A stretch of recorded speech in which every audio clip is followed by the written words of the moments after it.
Pry open the blue top cover. Remove cleaning tube. Select the drill bit, drill it slowly and carefully. Remove the washers. Remove the bearings. Remove the top gray piece.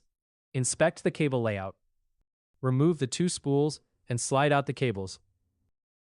Remove the motor interface. Prepare a paper and 6 colors of paint markers that correspond to each of the different spools. All the spools are removed and color-coded. Then color-code wires. Use the coping saw to cut a small slot into the hole so that the wire can be removed from the spool and placed again later. And then the shaft can be removed from the base of the EndoWrist. Pull on the end of the end effector and remove the control shafts. Next step is to modify the shaft. Attach both of the shaft interfaces to the HEX10 itself.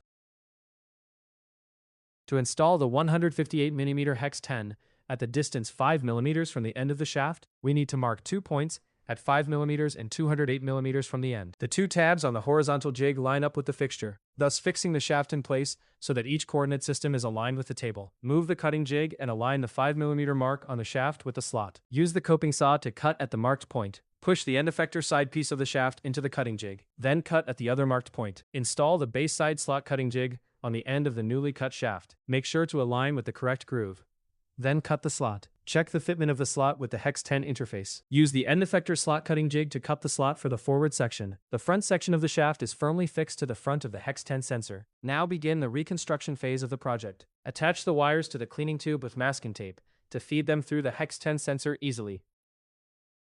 Slide the system all the way up to the front. Then slide the entire fixture back into the shaft. Thread the control rods and the shaft back through the main roller bearing and into the base of the EndoWrist. Reinstall the roll control interface.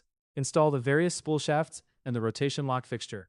Now this piece can be attached with masking tape. Thread the first cable into the groove and then rotate. Put the cable into the slot and tighten it onto the spool.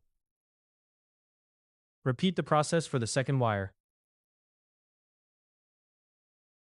Reinstall the pulley bridge. Glue the corresponding wire and spool together. Tension the wires and seat each spool into its correct position.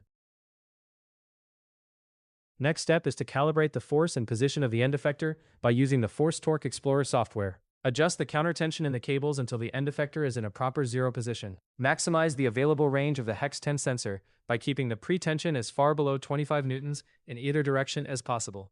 When the end effector is in a proper 0 position, both jaws are closed but not squeezed, and the pitch angle is straight.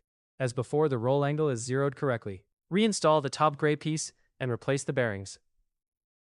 Replace the washers and secure them with masking tape. Replace the cleaning tube. Reinstall the release tabs. Reinstall the blue cap.